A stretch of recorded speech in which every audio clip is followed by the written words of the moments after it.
Amanhã, 5h30 da tarde, teremos o clássico dos milhões, Vasco versus Flamengo no Maracanã. E eu trouxe um vídeo aqui anteriormente no canal, lá para terça-feira, falando sobre a provável escalação do Vasco. Só que até lá já tivemos modificações. Eu vou te falar no vídeo de hoje, então, sábado, um dia antes do jogo, qual time que o técnico Fernando Diniz deve colocar em campo amanhã para o Vasco conseguir sair com os 3 pontos e conseguir quebrar esse tabu de não vencer o Flamengo. Então, vem comigo.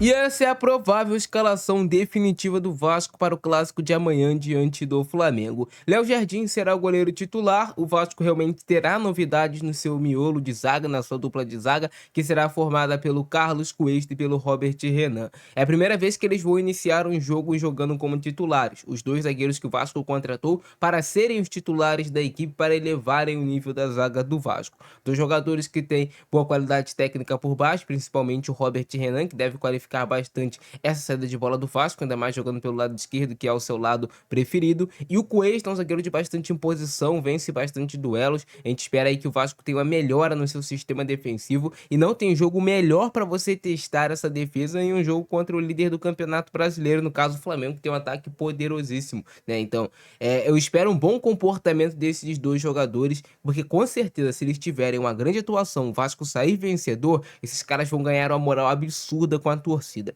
É a chance deles deixarem de serem jogadores comuns no Vasco para darem início a se tornarem lendas dentro do clube, vencendo jogos e quem sabe conquistando títulos no final do ano. Na lateral direita, o Paulo Henrique será o titular. É importantíssimo que o Paulo Henrique não se deixe abalar pela falha que ele teve no jogo diante do Ceará, que ele jogue o seu jogo, cara. Se o Paulo Henrique estiver bem, o time do Vasco costuma vencer os jogos. Por quê? O Paulo Henrique é um jogador que ajuda bastante na recuperação de bolas, é um jogador que ajuda bastante também na parte ofensiva, tem muito fôlego, é o jogador mais rápido desse time do Vasco, talvez o mais rápido que estará em campo no jogo de amanhã. Então o Vasco precisa utilizar bem o Paulo Henrique, saber o momento certo dele subir para o campo de ataque e o momento certo também de recompor. Muitas vezes a gente vai ver o Paulo Henrique subindo para o campo de ataque, aí o Cuesta tendo que vir fazer essa cobertura, o Hugo Moura tendo que fazer essa cobertura. Mas o Vasco precisa ter noção de que, para ele vencer o jogo, ele também precisa ter culhão para atacar, ter culhão para jogar quando tiver a bola nos pés e conseguir surpreender o time do Flamengo. Então o Vasco vai precisar jogar e precisa do Paulo Henrique ter uma força ofensiva muito grande, ainda mais com o Ryan ali, são duas potências muito fortes do time do Vasco. Na lateral esquerda teremos novidade. Na verdade, não é novidade, né? Até porque o Puma já jogou assim no último jogo contra o Ceará. E ele vai jogar novamente improvisado na lateral esquerda. E aí entra novamente. Eu sempre critico o planejamento do Vasco para a lateral esquerda.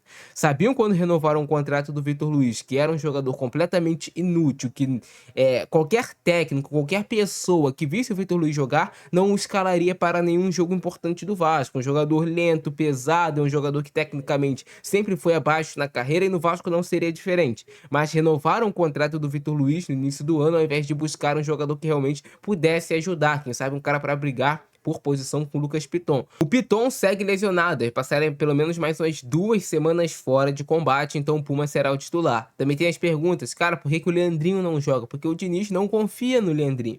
E é bem verdade que nos jogos que o Leandrinho jogou nesse ano pelo Vasco, ele não conseguiu também corresponder. Então é contar que o Puma faça um grande jogo. Lembrando, o Puma é o jogador responsável pelo gol que deu a última vitória do Vasco sobre o Flamengo, e a torcer que ele esteja de novo iluminado para esse confronto. Na dupla de volantes teremos novidades. No último jogo, o Vasco jogou com o Matheus Cocão e com o Barros. O Gumoura estava suspenso. Retornando de suspensão, o Gumoura vai formar a dupla de volantes ao lado do Barros. O que é uma pena, porque o Tietê segue lesionado, o Vasco tem o Jair lesionado, o Thiago Mendes também não vai voltar ainda para esse jogo. Então o Vasco vai ter, em tese, né, aqui 2 volantes com mais característica de marcação.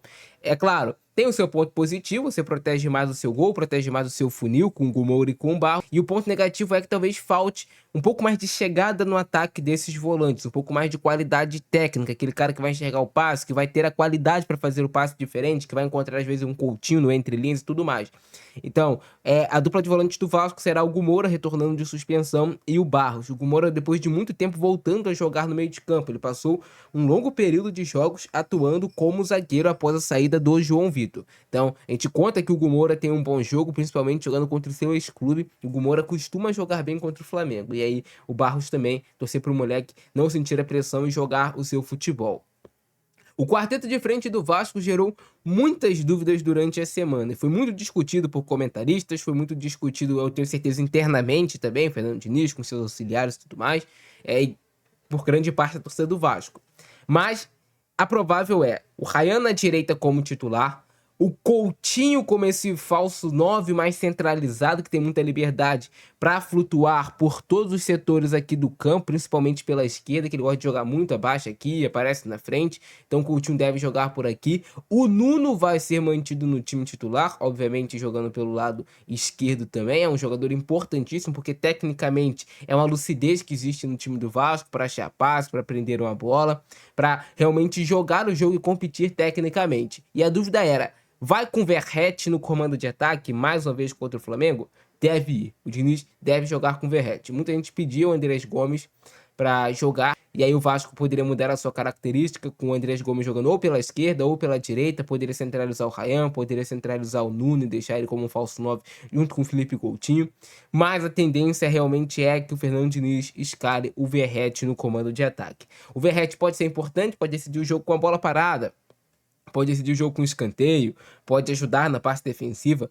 E a gente já espera e sabe que com os pés o Verratti praticamente não vai participar do jogo. Eu torço muito para que ele faça uma grande partida, faça 1, 2, 3 gols, quantos puder. Mas o Verratti, por baixo, ele tem dificuldade, todo mundo sabe disso. E o Vasco vai precisar, talvez precisaria de um pouco mais de velocidade para atacar o time do Flamengo, tentar recuperar a bola, sair em velocidade. Mas aí o Diniz vai optar por manter o Verratti, que é o capitão do time. Outro ponto que eu não gosto no Verratti, eu já deixei claro aqui pra vocês, é que quando o Vasco vai marcar pressão, o Verratti é facilmente driblado por qualquer zagueiro. É um jogador a menos nessa marcação-pressão. Ele até faz o número, ele até pressiona, mas qualquer zagueiro vai sempre conseguir driblar o Verratti. Às vezes até o goleiro, é muito facilmente driblado. Ele precisaria melhorar esse duelo dele por baixo para ajudar o Vasco na hora de marcar pressão. Quando você for marcar, tirar o espaço do cara, você não só fazer isso, mas você ser realmente incisivo, roubar a bola, pressionar e tentar ganhar o duelo, porque se você ganhar uma marcação-pressão aqui, olha só como é que você já tá perto do gol. Você ganha, rouba essa bola, tem N possibilidades depois para você fazer o gol. Mas esse deve ser o time do Vasco realmente. Léo Jardim, Paulo Henrique, Cuesta, Robert Renan, Puma Rodrigues, Hugo Moura, Cauã Barros, Ryan, Felipe Coutinho, Nuno Moreira e Verratti no comando de ataque. As opções para o banco de reservas vão ficar com o Andrés Gomes, com também o Matheus França, que são os jogadores ali de frente que talvez possam mudar a partida. Já pensou um roteiro com o Matheus França marcando o gol da vitória do Vasco e aí depois sim, beijando o escudo do Vasco para calar quem estava criticando ele? Cara, é aquelas histórias que só acontecem no futebol. E só Deus sabe o que vai acontecer no jogo de amanhã. Eu só espero que o time do Vasco compita, que dispute, tente jogar futebol e que honrem a camisa do Vasco. Que jamais deixem de honrar a camisa do Vasco. Que não entrem com medo do Flamengo. Esse medo que a mídia coloca sobre o Flamengo e tal. Cara, na hora que começa o jogo, que a bola rolar, se os caras entrarem tiverem culhão para jogar o futebol deles, não se acovardarem, o Vasco pode sim sair com os 3 pontos. Eu tenho fé nisso. Quero saber a opinião de vocês aí embaixo e o palpite de vocês pro jogo de amanhã. Beleza? Eu ficando nessa. Abração do Francisco. É nóis. Fui!